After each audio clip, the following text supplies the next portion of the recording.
Ineffa is the brand new character coming to Genshin Impact for version 5.8, and as she is a Nod Cry character, she is literally one released before her time. As in version 6.0, she will likely be graced with a new Best in Slot artifact set and brand new teammates, so she's a very weird character to rank before release. That being said, we're going to do our best and talk about her best builds and teammates to help you decide if you should get Ineffa and how to make the most out of her if you do. Welcome to Jello Impact, where we build and test every single character to help you decide who you want to wish for and build. First off, let's do a breakdown of her kit because I still see a lot of people getting some things wrong. First things first, it is true that she creates the brand new reaction Lunar Charged, which is an upgraded version of Electro Charge, and she does do the majority of her damage through Lunar Charged. However, even though Lunar Charged is part of what makes Ineffa good, it isn't the reaction itself that makes it good, which is something that you want to keep in mind for the future, that if we get a future character that uses Lunar Charge, they're not necessarily going to be as good as Ineffa, because Ineffa's damage specifically comes from her passive, not through the reaction itself. So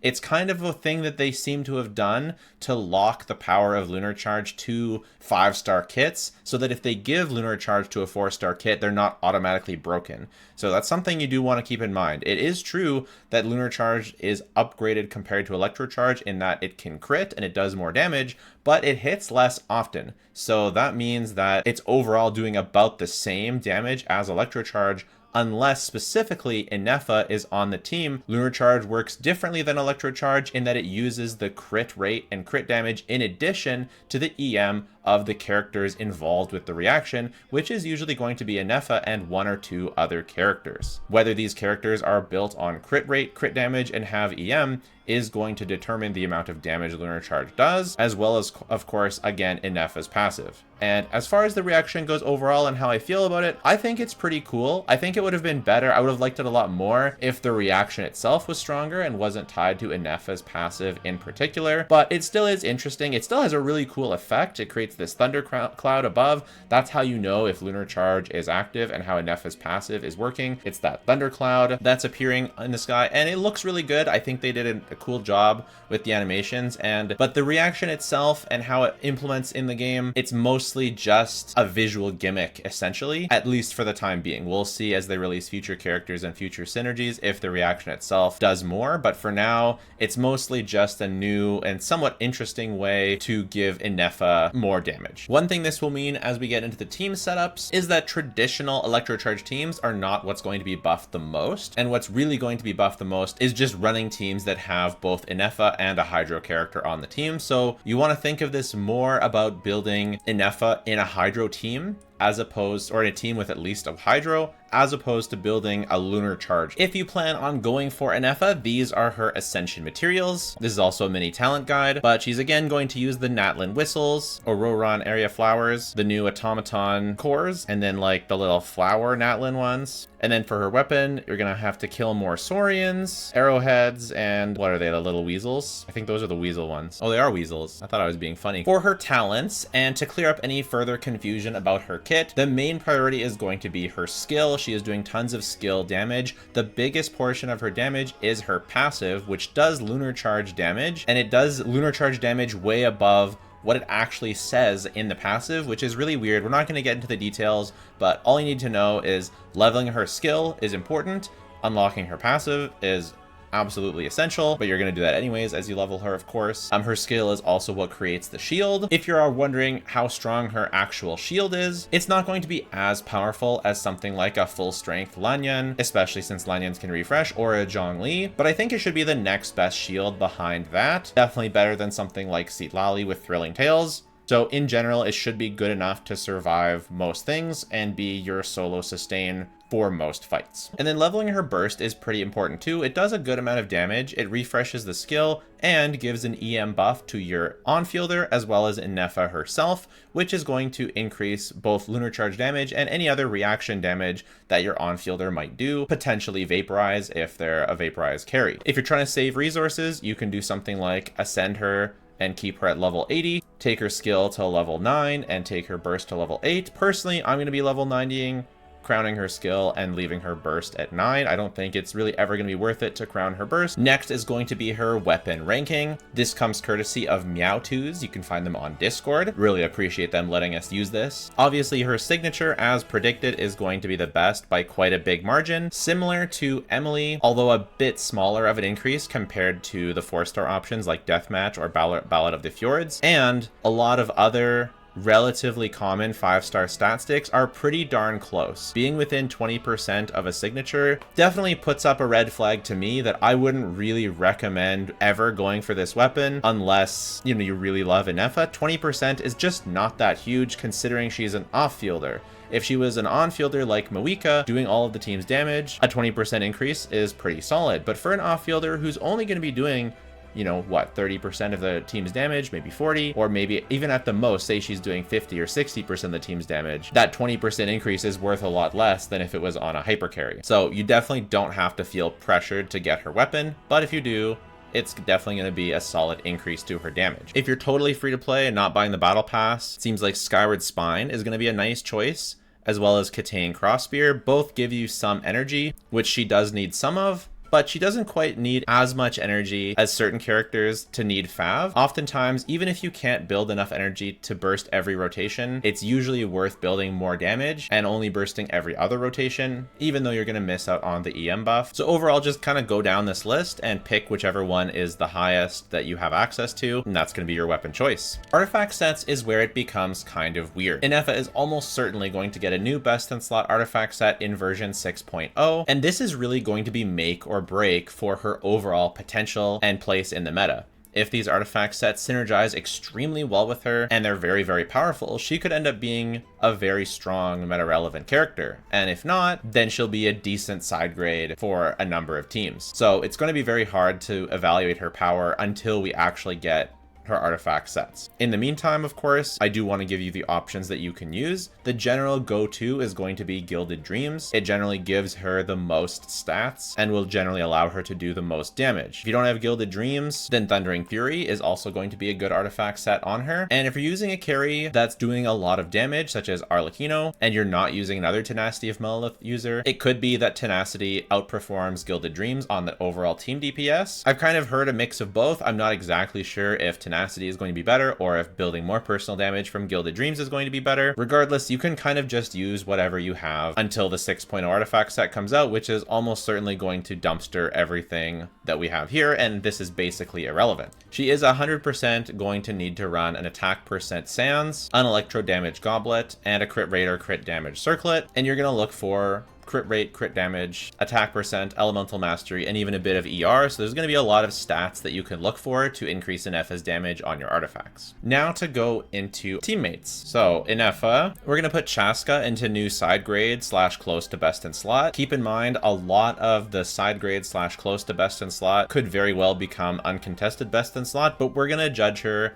as she is now. We're never going to judge characters on future potential, but fortunately we will have the calcs out by the time we do the first impressions Ineffa video to know exactly how good she'll really be. But Chaska, she should be a really good option for possibly replacing Iansan, and even if she's not better than Iansan on Chaska teams, freeing up Iansan for another team for Stygian Onslaught or Spiral Abyss is very valuable.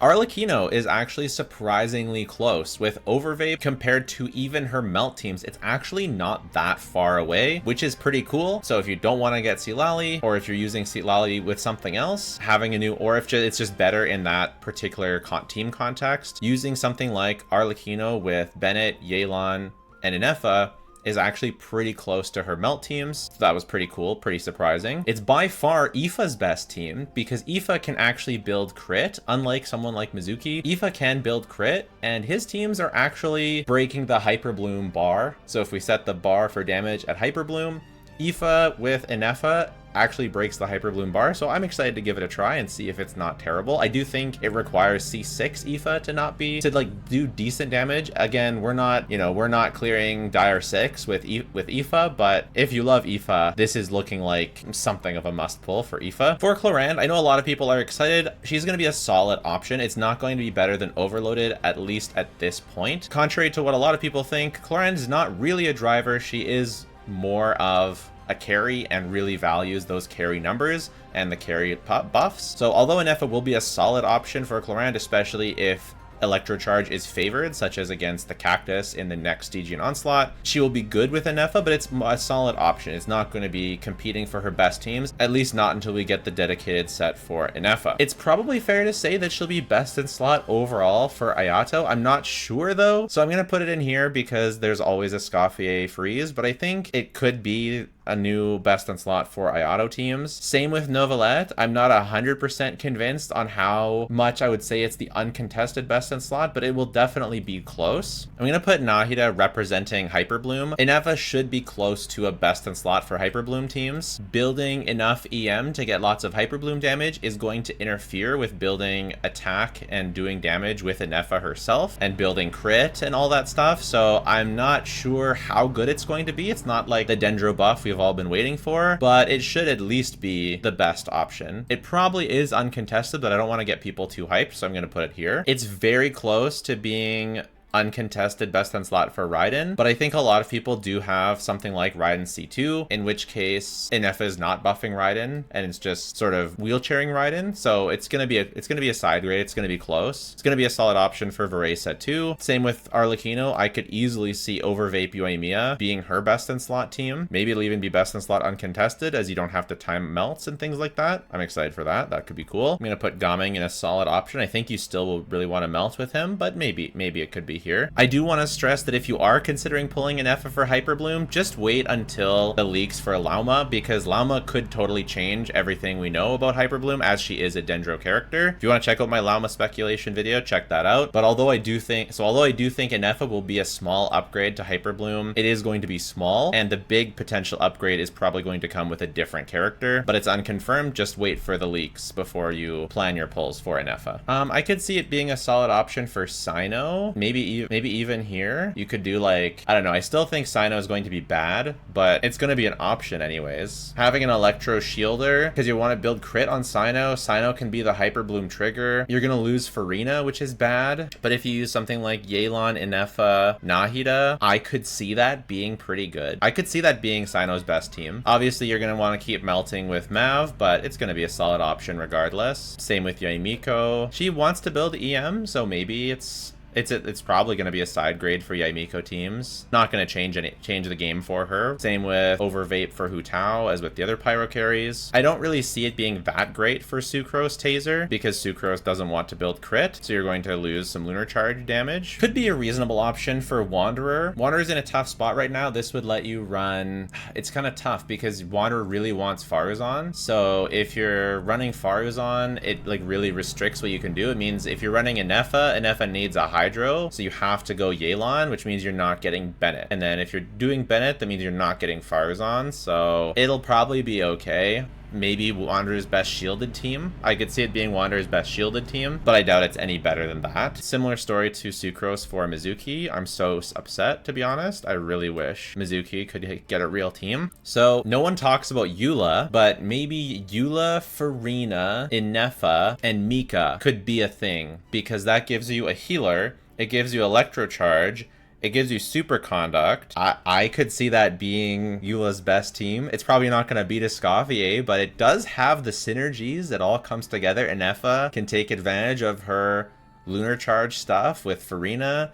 Eula can take advantage of her physical stuff. Mika is healing for... I don't know. It sounds like there's synergy there. It's still gonna suck, of course, because it's Eula, but like, it's something that we should probably try. That sounds kind of fun. So overall, there's some really interesting stuff. Overvape being a competitive option to melt for Arlecchino is very interesting. Competitive option for Chaska and Novelette. Some weird janky stuff that has good synergy with Cyno and Eula. There's some stuff that I'm excited to try out, even if it's not super meta. It's creating brand new teams that I haven't considered before, and all of them are going to get uplifted likely in 6.0. So definitely really, if you take one thing away, wait for the day one testing, because I'm going to test this stuff and we're going to have access to the new artifact set calcs. So waiting for that day one test video is going to be really important if you're on the fence even a little bit for Ineffa, because unlike other characters, not only is so much of this unknown, so just hold off on pulling until, first of all, we know that these synergies are good, and second of all, we see what the new buffs the artifact set can bring, and then you can make informed decisions. All in all, after doing this video and thinking about all of these strategies, I'm more excited for her than I was before. But again, remember, Nod Cry is coming. There's going to be lots of new characters, new reactions, new synergies that are going to be really hyped. So make sure you're pulling and saving responsibly. Let me know what you're most excited for, and subscribe if you're looking forward to that day one video. And if you don't want to do any of that, that is totally fine. Just watching the video has been more than enough. Thanks so much. Bye for now.